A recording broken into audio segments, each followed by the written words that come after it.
What is up, 2K crew? Last week we talked about the wealth at the shortstop position, in particular, the youth at the shortstop position. Today we're going to get into some of the youth, some of the flame throwing starting pitchers in Major League Baseball.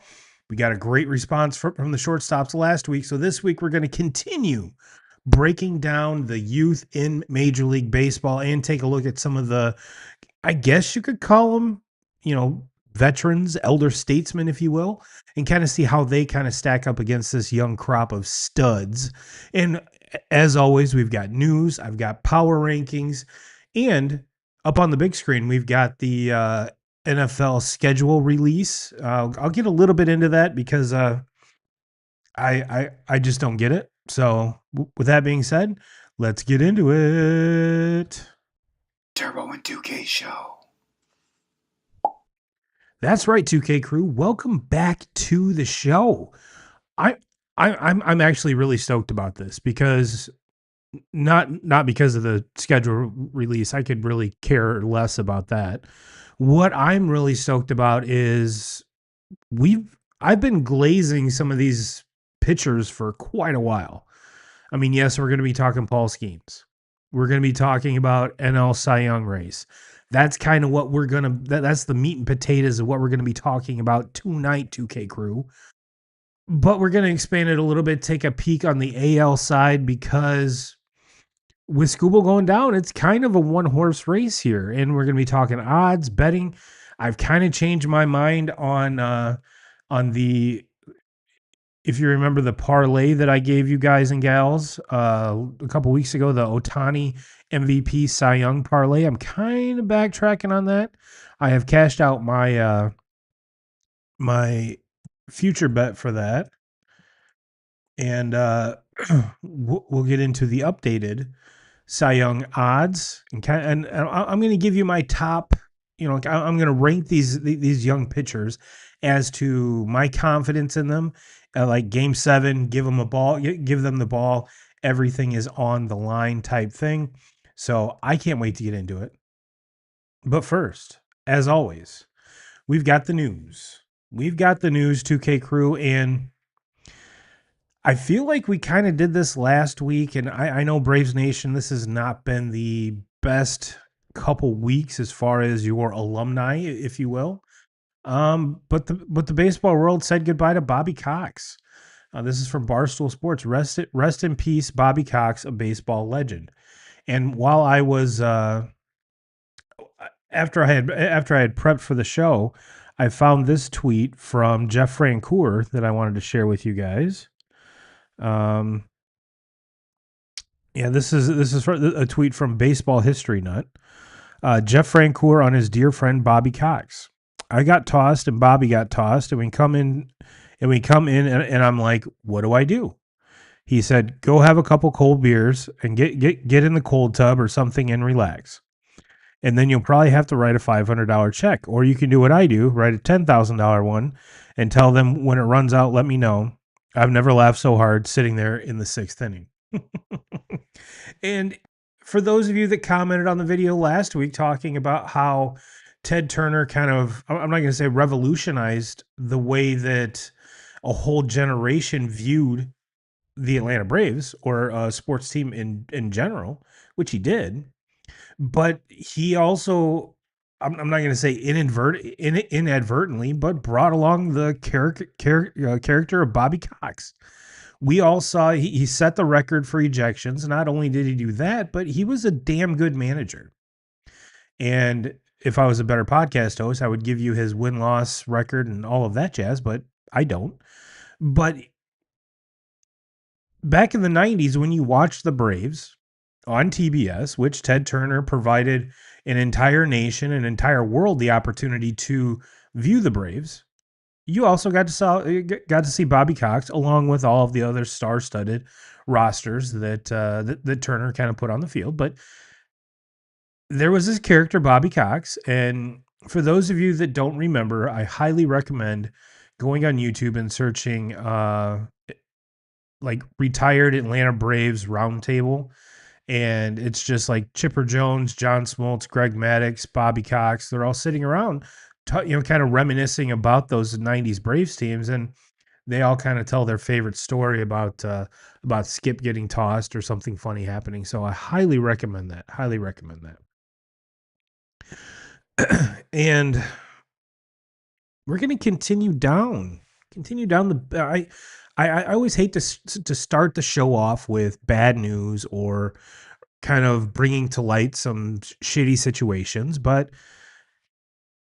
being that I'm in such close proximity to Detroit, and I'm going to preface this, Detroit fans, by saying in my blog this week, I wrote about how it's not all doom and gloom. It's not, you shouldn't be hanging your heads. This, in kind of the grand scheme of things, Tigers fans, yes, it's not gone the way you thought, the way any of us thought. I thought this Tigers team was going to run away with the AL Central, but that hasn't been the case out the gate. And it's getting to the point where we have to stop saying that it's early, because we're into May now. There's a lot of baseball fans that really don't start taking the season seriously until Father's Day or June 1st or somewhere around that time frame. But if you come out of the gate slow and continue slow, you can lose ground that you can't make up once you hit your stride, because the other teams in your division have hit their stride. Now, for the Tigers, that really hasn't been the case. However, they sit in last place in the AL Central as of this show filming on May 14th. Life is not good in Detroit. The team is not good. And why do I say that? This is from Bob Nightingale. The Mets take out their frustration over the Detroit Tigers with a 3-game sweep, hitting a season-high 5 home runs in a 9-4 victory Thursday. The Tigers are now 1-8 since two-time Cy Young winner Tarek Skubal went on the IL. And that's not good, 2K crew. That's not good at all. If you're a Tigers fan, that's not good.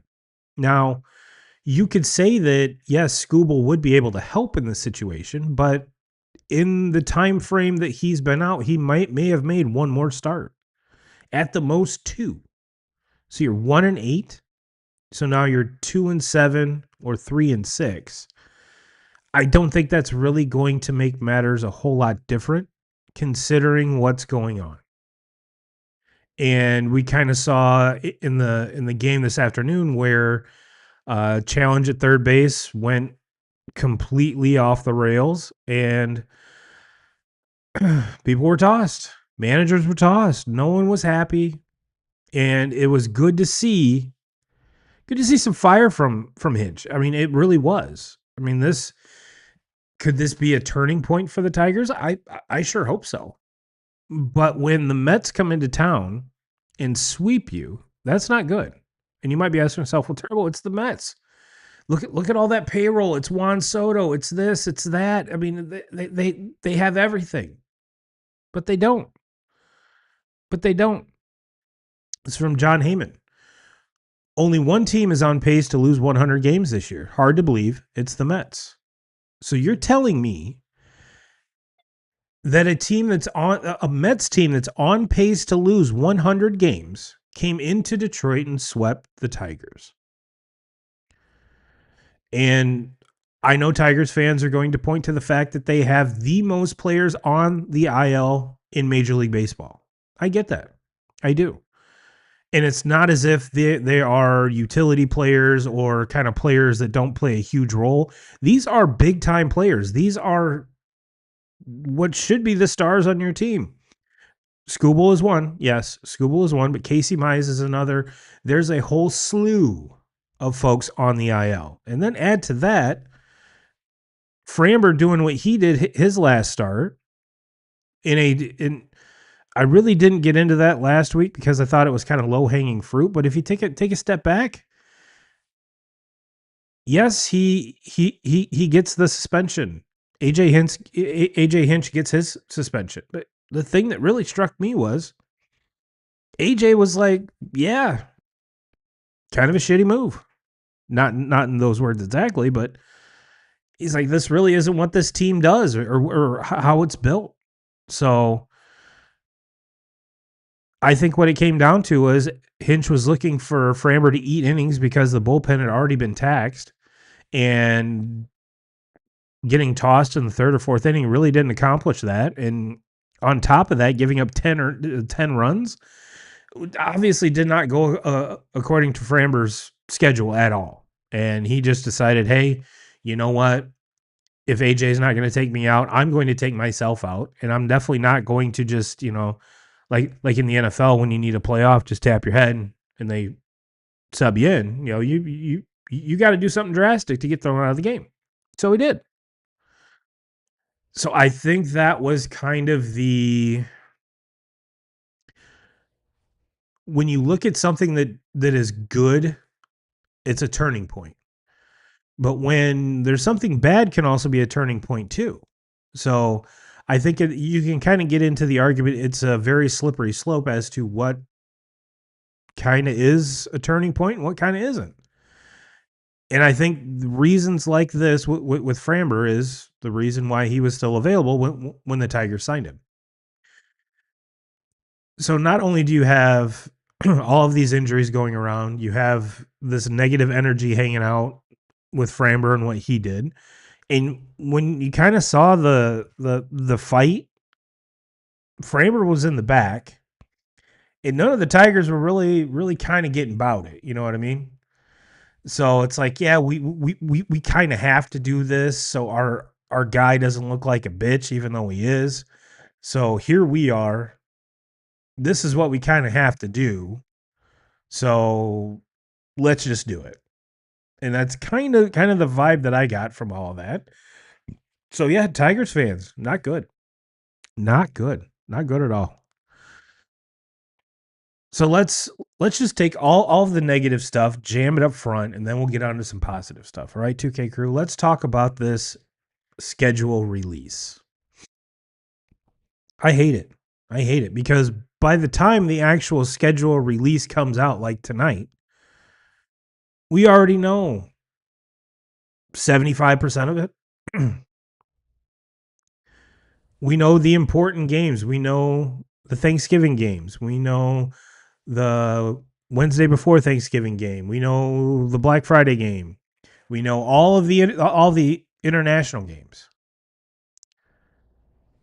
So if you're going to do a schedule release NFL and ESPN, do it all at once. Don't have these leaks. Don't have this. Don't have that. Just fucking do it. Just do it. Because at this point, I could care less.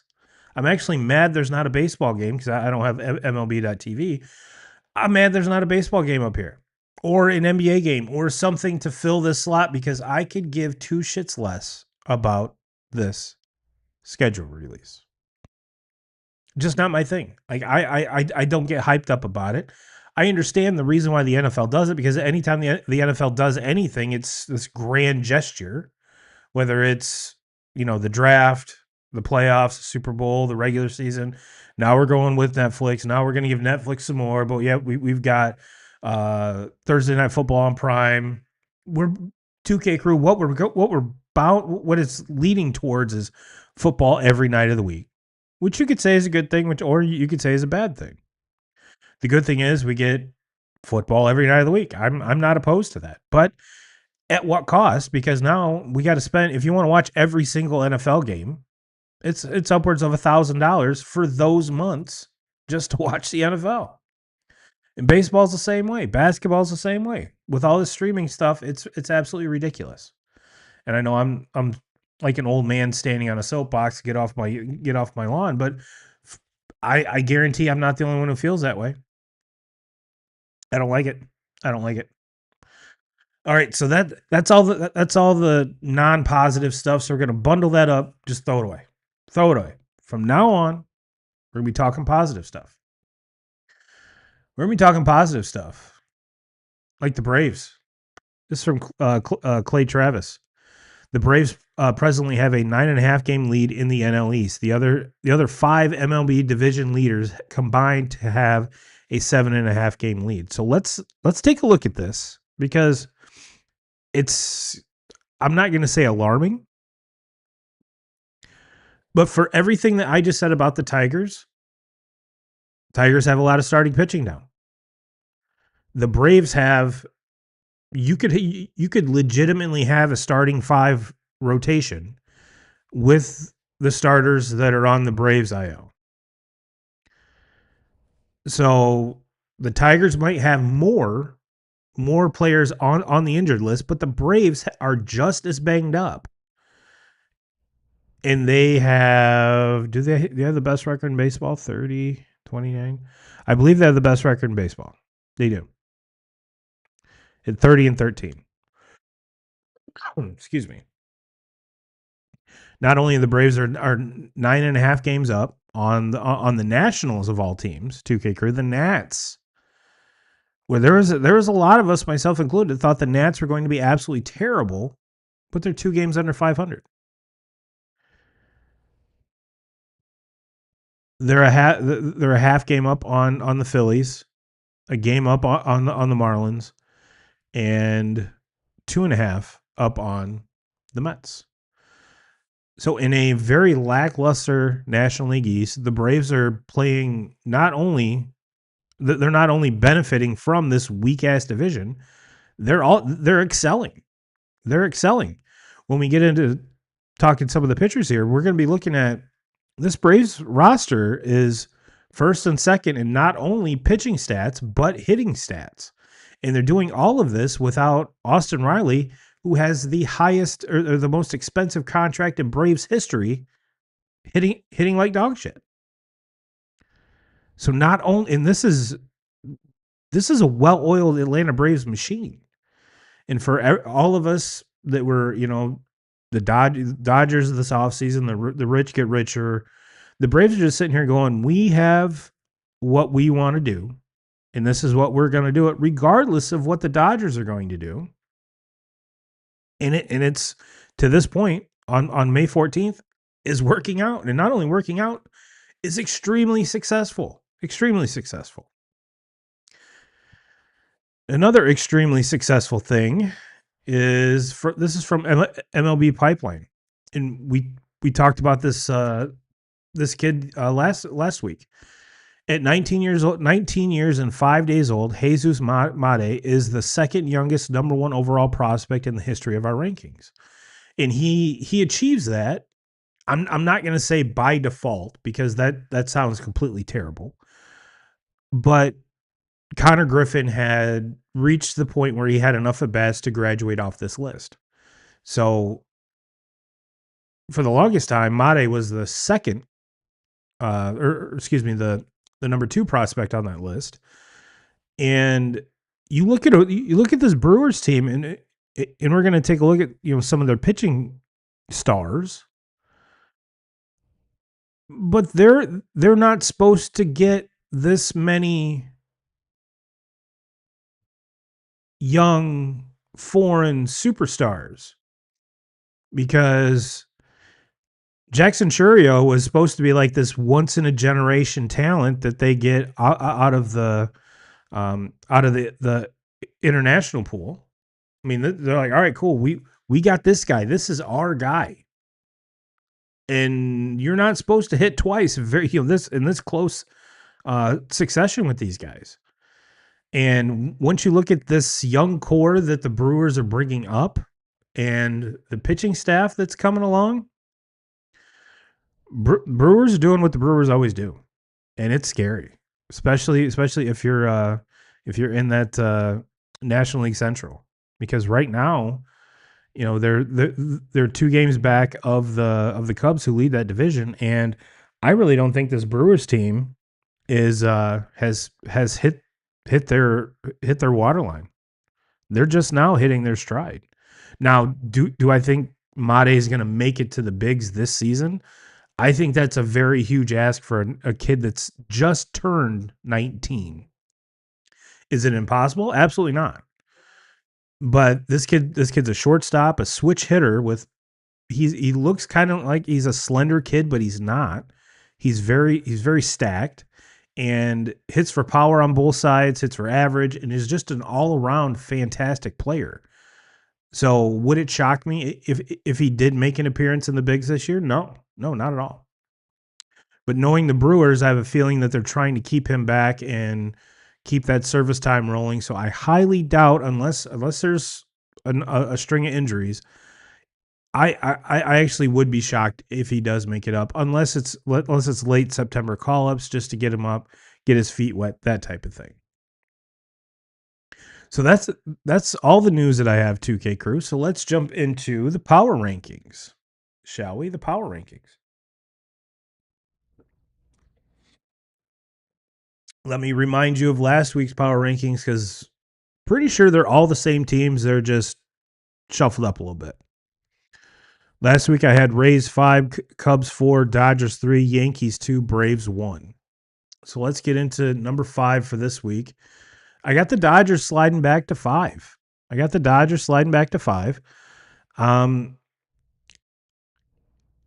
5-5 in their last 10. They're just, I mean, as far as the kind of the pedestal that we should be putting this Dodgers team on, they're kind of lackluster. They're 25-18, tied with the Padres for the lead in the West. Now you will see the Padres don't even make it on my list right now. So that kind of gives you an idea how I really think about those two teams. But this Dodgers team is one that should be number one every single week on every single power rankings board. This team should be number one every single week. But that's not the case. The last 2 weeks, this is the second week in a row they've made it off my number one spot, and they went from 3 to 5 this week. 3 to 5. So the Dodgers are still a very, very good team, but they've got some work to do if they want to make it to that number one spot again. Number 4, I've got the Yankees. The Yankees are kind of in a slide, 2K Crew. They're in a slide. They're 4-6 in their last 10. The Rays have overtaken them for first place in the AL East by 2 games now. So I think this Yankees team that we once thought was this, I'm not going to say juggernaut, this team that was just going to run away with the AL East just because they have a plus 69 run differential, which is second. Yes. Second only behind the Braves at plus 93. The Dodgers are at plus 63. So very good offensively. Pitching's been okay. Everyone's wondering what's this team going to look like once Garrett Cole gets back, once they get Carlos Rodon back. And we've seen Anthony Volpe get called up. Didn't really go well at all. Spencer Jones gets absolutely, just demoralized by Jacob Misiorowski, which we're going to talk about here in a minute. So the Yankees will make the postseason, but I don't think their grasp on the NL East is as strong as what we thought it was.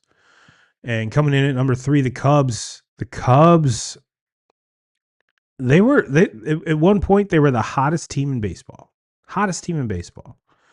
Winners of like their last 10, had 3 straight walk-offs, which when you're having 3 straight walk-offs, the likelihood of that winning streak continuing when you're I'm not going to say relying on the walk-off, but actually that happens more often than not, your luck's going to change a little bit. And the Cubs have kind of come back down to earth, and they're 6-4 in their last 10, losers of the last 4. So it kind of gives you an idea, at what point of the roller coaster of the MLB season they're on. But I really like this Cubs offense. The pitching is what's, I think a lot of us with all the injuries, we're just waiting to, they haven't crumbled. I do think at the trade deadline, you're going to see the Cubs extremely active when it comes to starting pitching. So it's going to be interesting to see who they target and what they have to give up to get those targets. Fighting off a sneeze. Number 2, I've got the Rays. The Rays are... I was listening to Baseball is Dead, and Jared and Dallas were talking about the Rays because the Rays were just recently in Boston. And Jared's like, this Rays team isn't going to hit 3-4 home runs a game. They're just going to be annoying. And when you look up, they're going to be, they'll score 1 or 2 runs an inning. You look up in the 6th or 7th, and it's 7-3, 7-1, 7-2, and you're like, holy shit, how did we get here? Well, they bunt, they sacrifice, they steal bags, they are extremely fundamentally sound. And Jared mentioned, hey, maybe this is a new brand of baseball. To which Dallas says, no, Jared, someone call that baseball. And Dallas is 100% right. All of those little things. Now, you can go to postseason success and see that over the last, I don't know how many years, whoever hits the most homers in a series is more than likely going to win that series. And what we've seen play out is just that. But Kevin Cash has a way to get the most out of his team, and their payroll is not even close to any of these teams in the AL East. And for them to be as competitive as they are, as late into the season as they are. Now, if you rewind a few years ago, this team tore off like 20 or some straight and just created a gap between them and the second place team in the East that was was at that time insurmountable. But when it came time to the playoffs, that spark kind of fizzled a little bit. So as far as an all-around team, this Rays team is very, very good. Very good. But they're not number one. Number one, I've got to put the Braves there. They're number 2 last week. This team just continues to roll. They are an absolute machine. Walt Weiss has these boys hitting on all cylinders, on the mound, in the box, in the field. Doesn't matter. Doesn't matter. And if they get Austin Riley going, this team is going to be a huge problem. Unless you're a Braves fan, and then you absolutely love it. But for them to not even reach their ceiling yet, and they're 9.5 games up in their division, I kind of like their chances. For those of you watching live, what is your top 5?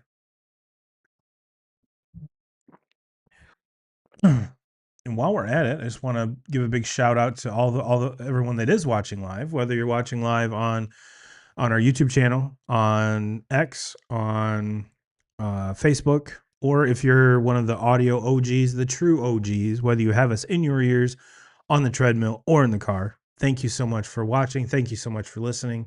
Hit all the likes, subscribe, follows, bells, all that stuff. It helps us out a lot.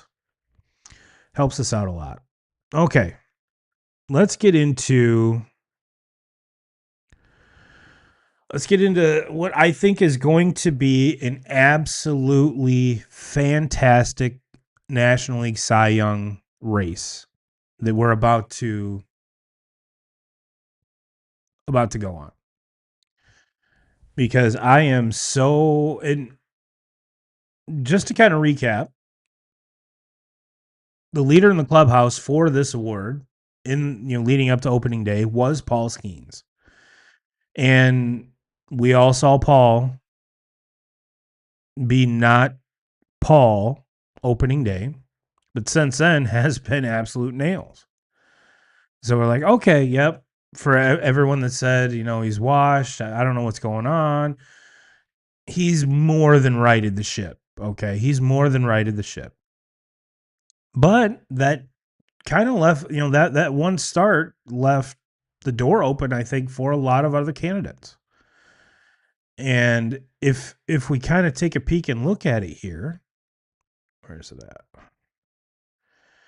at? These are just your front runners here. This is from Sox Savant. This might be a generational NL Cy Young race with Christopher Sanchez, who was my pick for NL Cy Young, Paul Skenes, Jacob Misiorowski, and Shohei Ohtani. And we'll kind of break down each one of those guys as we go along. But those are kind of your front runners right now. And to say that it's so hard to say that this guy's better than this guy, because at certain points in whether you want to back it up with stats or what have you, each one of them excels at something different.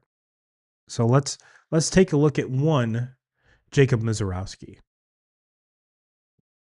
And the reason I wanted to do the Miz first, because if you followed me for any amount of time, this show has glazed Paul Skenes over and over and over and over again, which we're going to again this episode. So if that's not your jam, sorry about it. We'll see you next week.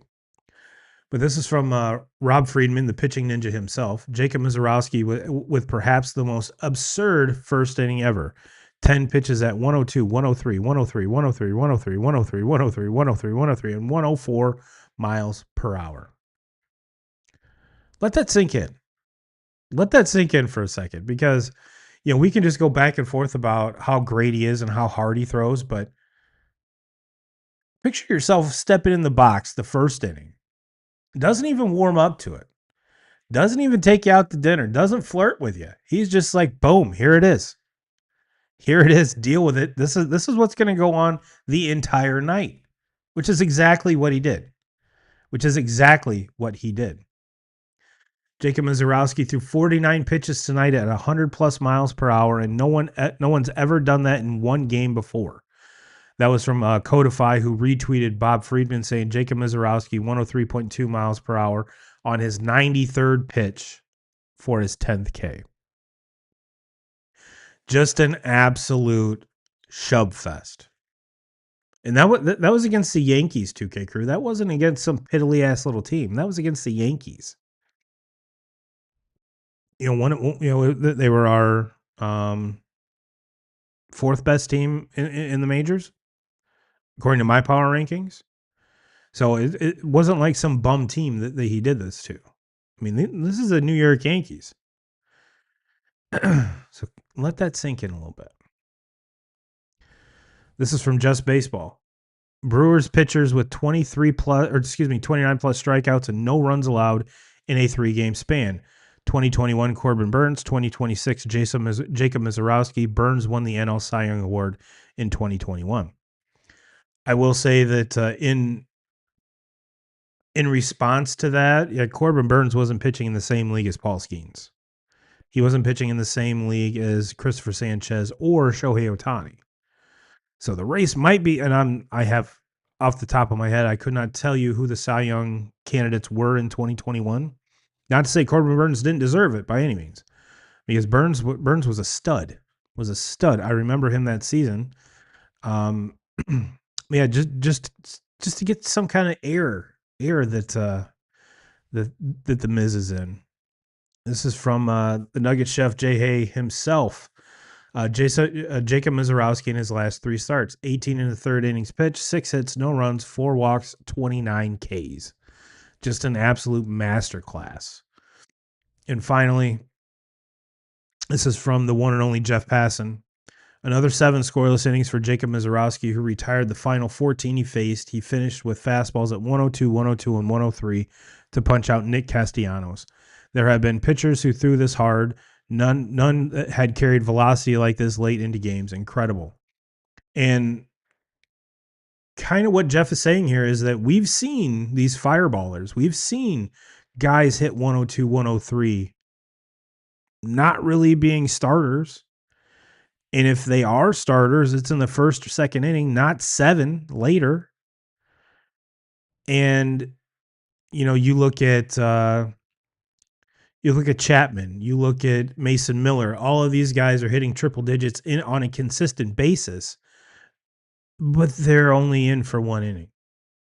Occasionally, 1 2/3, 1 1/3, but not 6, not 7, not even close. So what this kid is doing is absolutely phenomenal. Now, if you rewind back to the All-Star game last year, he earned that last pitching spot only having 5 starts under his belt. And everyone was saying this is a huge, PR stunt for for Major League Baseball. They're only putting him in here because he's young and throws hard. I mean, this isn't sustainable. This isn't sustainable at all. Well, Miz has proven everybody wrong. Everybody wrong. And this is from Just Baseball. I hinted at this. The only starting pitchers with an ERA under 2.2 and a K rate of at least 30% this season, minimum 30 innings pitched, Jacob Misiorowski, Paul Skenes, and Kyle Harrison. The Brewers have put together one of the top young pitching duos in the league. Now, this was a trade from the Boston Red Sox, who acquired him in the Rafael Devers trade. So Kyle Harrison has notched out he has a 2.09 ERA and is striking out 30% of the batters that he faces. It's astounding. Absolutely astounding. So we've given Miz his fair glazing. There's not much more to say. The kid is absolutely fantastic. He's 6'7", I believe, which is absolutely ginormous. And I'm sure if you're one of the opposing hitters, it looks like he's jumping in the batter's box with you to shake hands before he releases a 103-mile-an-hour fastball. So I can understand the batting average against being almost non-existent. But let's kind of flip the script here a little bit. Prepare for the weekly Paul Skenes glaze. This is from Bob Pompani. Sorry, Bob. Without the first inning in the opener in New York, Paul Skenes has a 1.09 ERA this season. We talked about this a little bit last week. Now let's continue on. Again, this is from Jay. Paul Skenes is the only pitcher in MLB history to have any 5-start stretch featuring 30-plus Ks, 0 walks, and no more than 15 hits allowed. Only pitcher in Major League Baseball history. Now remember, this guy was washed. This guy was done. People figured out Paul Skenes. If they did, they haven't figured out much. Let's keep cruising.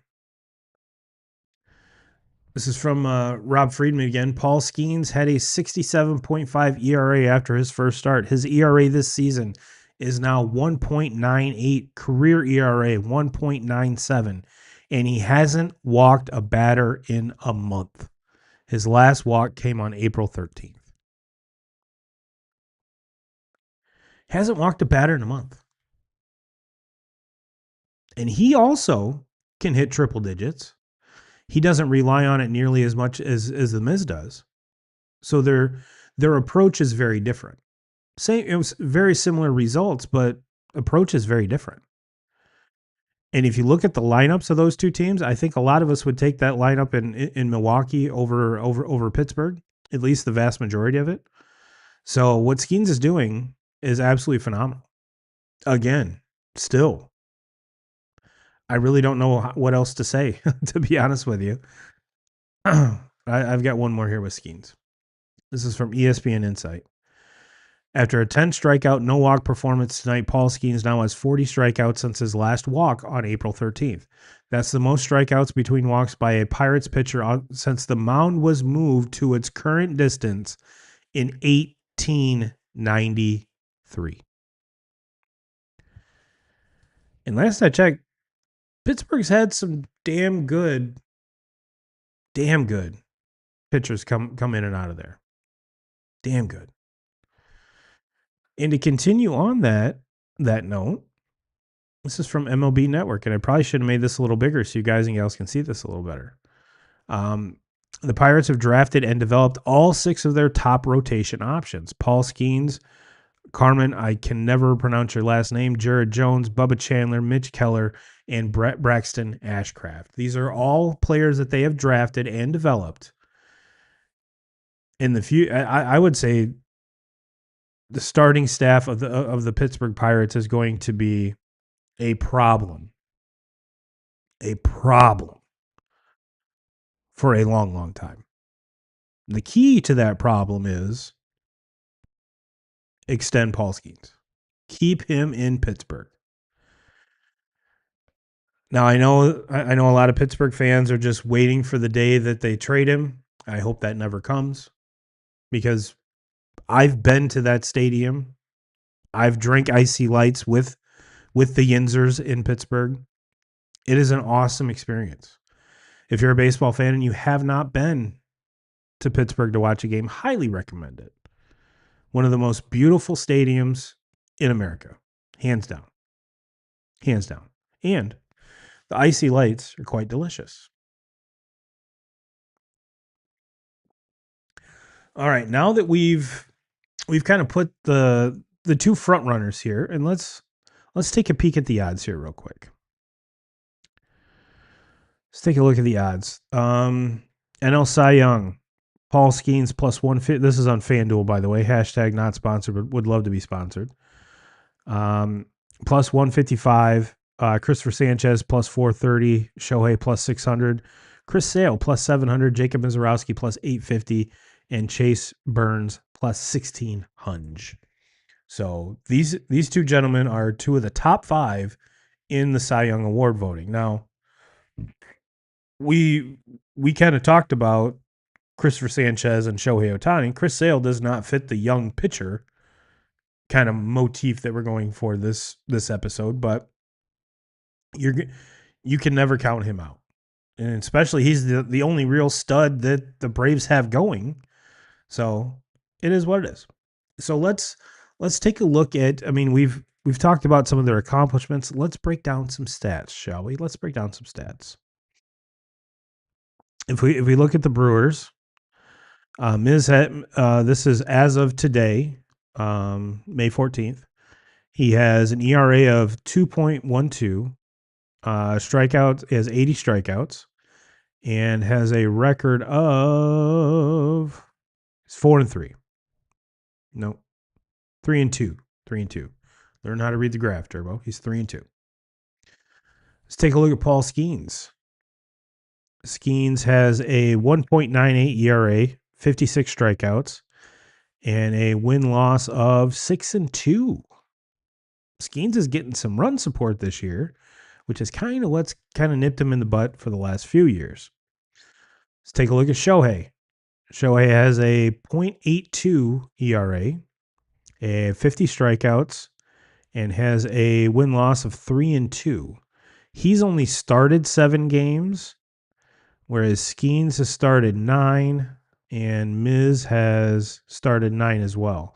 So, yes, Shohei's ERA is phenomenal.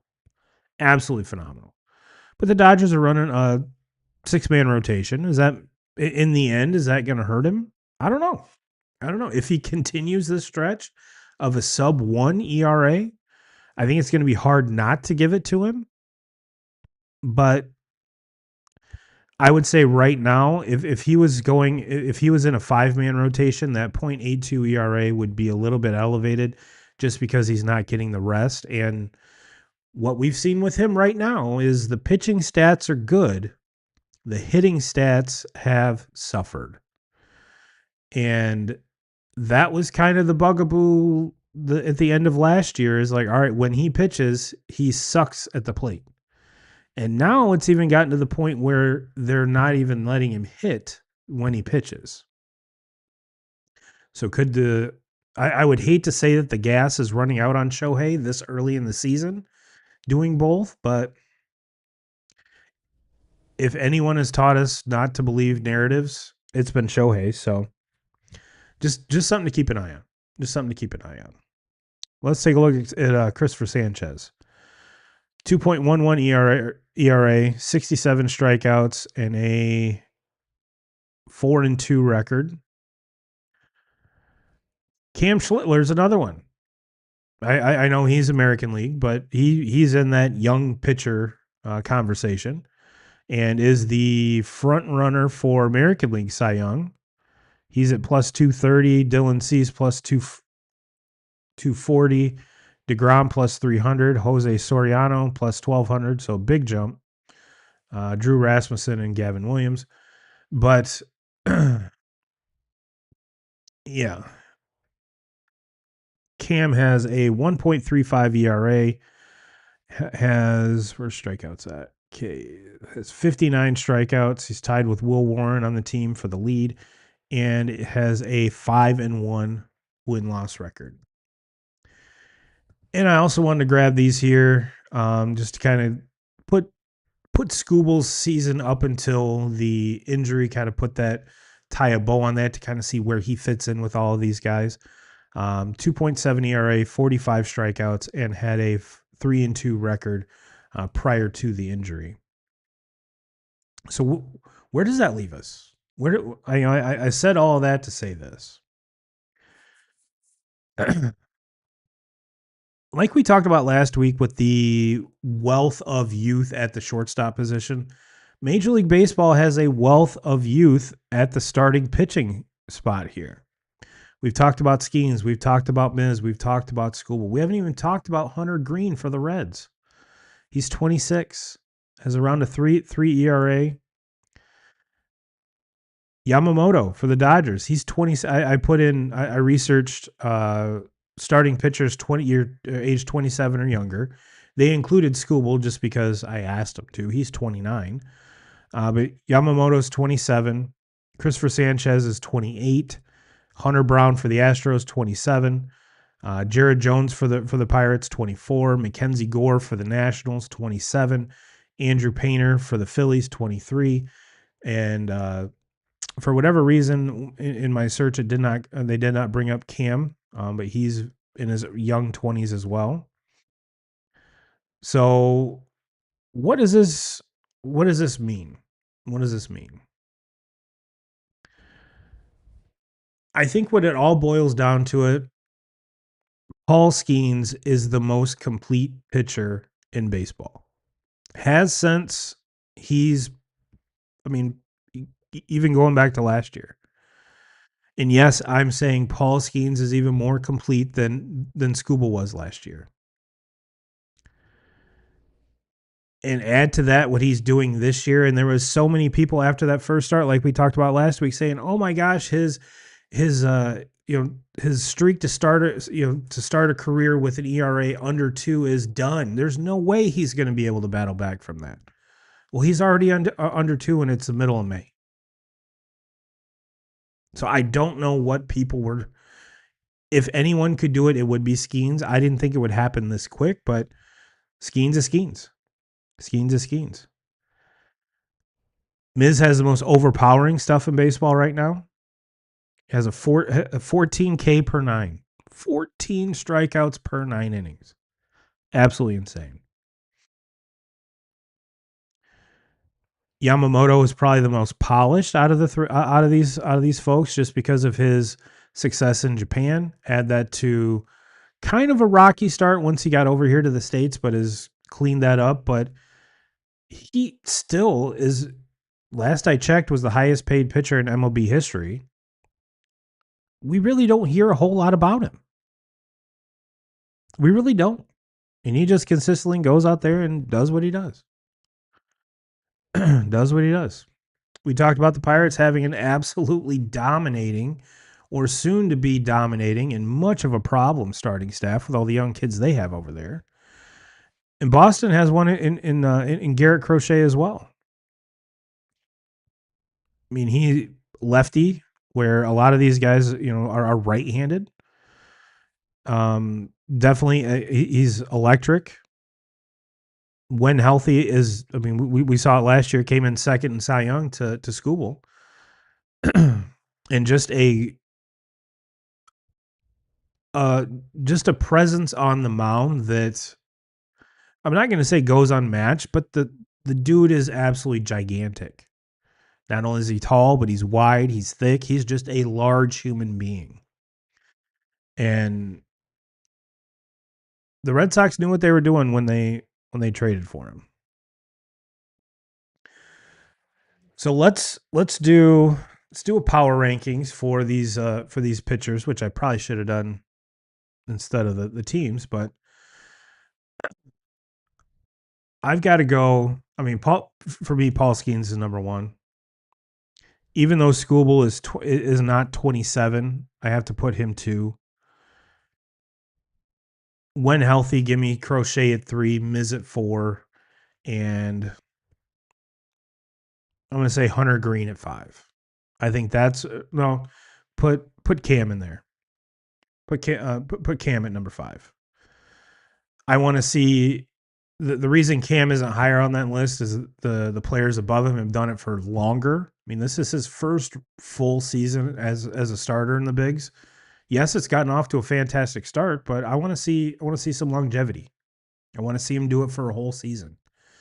And wouldn't it be something, Yankee fans, if he does it for a whole season as consistently as this, to get that first Cy Young in his first real big league time. First big league time. Let's see here. I think that's all the notes I have. So let's take a trip around. Let's take a trip around the league and give you a recap as it sits on May 14th. Kind of talked a little bit about this in the power rankings. AL East, we got the Rays at 28-14, 8-2 in their last 10. One of the hottest teams in baseball. Like I said, that pesky lineup, which I'm not going to say I don't like home runs, because who doesn't love home runs? Chicks dig the long ball. But just to see a team be successful the way that they are, I enjoy watching that. I really do. Yankees are 27-17. O's are 20-24. And the Blue Jays and Red Sox round out that division. In the Central, we've got one team over 500, and a shocking team coming in at the White Sox at 21-21, just a game and a half back of the Guardians at 24-21. And as I mentioned, the Tigers are in the basement at 19-25, 2-8 in their last 10. Not where Tigers fans want this team to be, but like I said in my blog, it looks grim right now. I don't think this is a 100-loss team by any means. They're 4.5 games back. This is a very winnable division still. So I'm not throwing in the white flag for the Tigers quite yet. We go over to the AL West. The A's sit atop that at 22-21, 5-5 in their last 10. This team, this is just like one huge pillow fight. A's 22-21, Mariners 22-23, which we just saw Kyle Raleigh go on the IL for the first time in his career, which probably is a good thing considering the gigantic slump that he's been in. Get healthy, big dumper. Baseball needs you. Seattle needs you. Rangers 22-21, and then the Astros and Angels round out that division. And at least we talked about the Braves, we talked about the Nats. The Phillies are 20-23, 10 games back of the Braves, followed by the Marlins and the Mets at 18-25. However, Mets are 7-3 in their last 10, which helps out a lot when you sweep a team. But yeah, 7-3 in their last 10. Central, we talked about the Cubs leading that division by 2 games. Milwaukee Brewers are at 24-17. Cardinals are 25-18. Pittsburgh 24-20. And the Reds at 23-21. You will notice that is the only division, 2K crew, that every single team is over 500.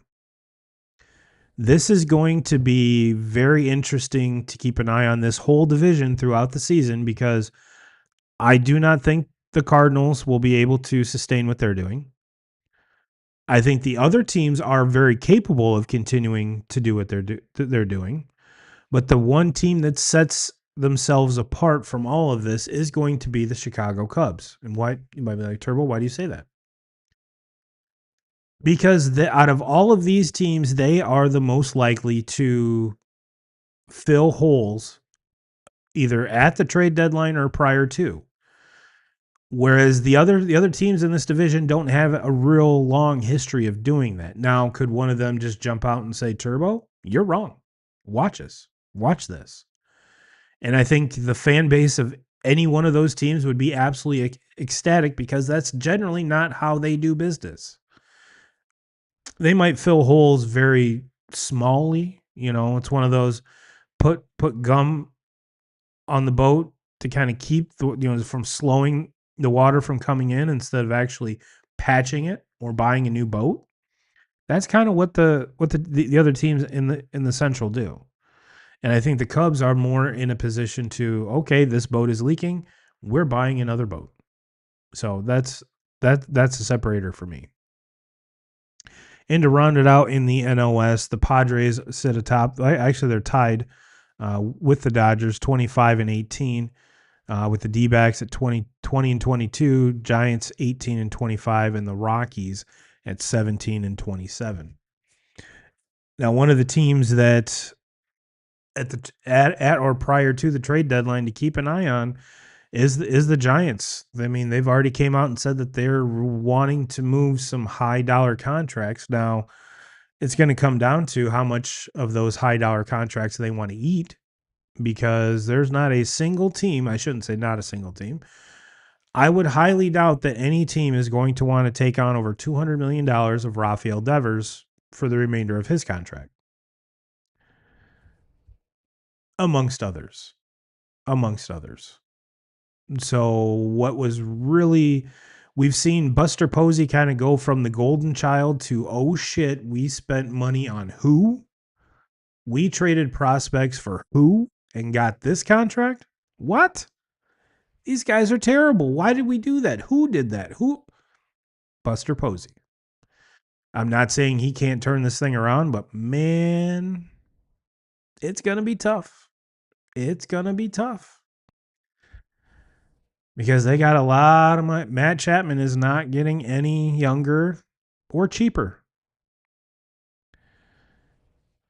And with the Padres, they've kind of dangled some of their players out there. Fernando Tatis Jr., but he's the same guy who hasn't hit a home run yet this year. Not to say that home runs are the end all be all stat, but I saw someone on Twitter run a stat, which I probably should have grabbed. But if you take his prior to his PED suspension stats as compared to post, it is shockingly different, especially in the power numbers. And someone broke down his swing, and his swing is completely different even from last year.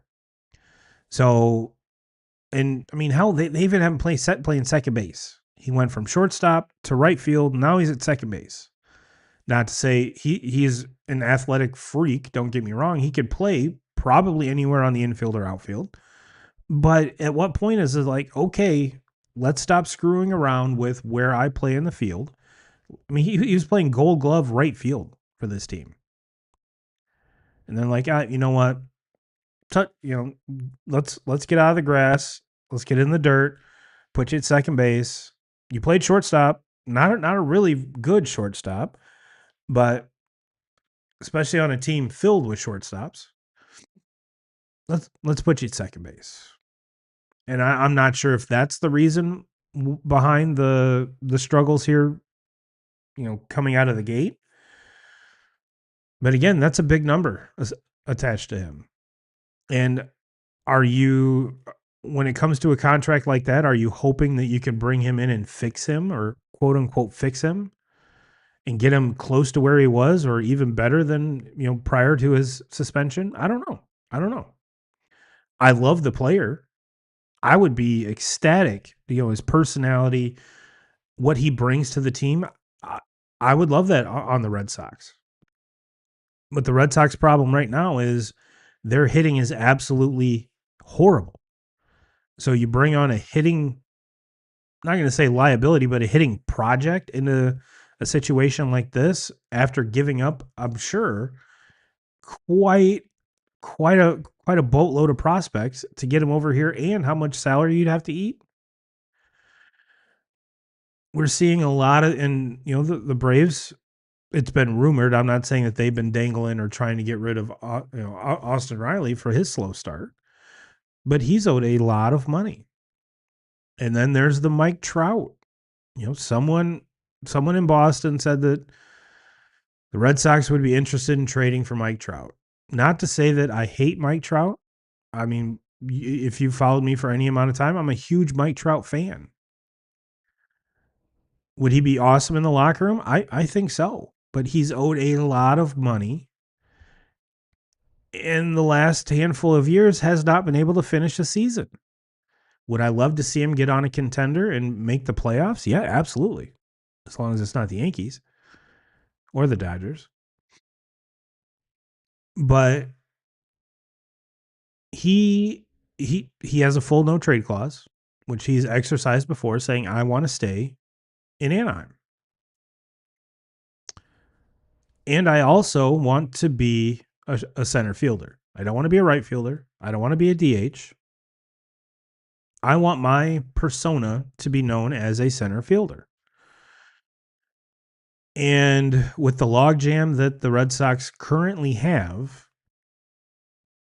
in the outfield period, let alone a Gold Glove winner in right field, Gold Glove winner in center field, I don't think there's much room in the outfield for Mr. Trout right now.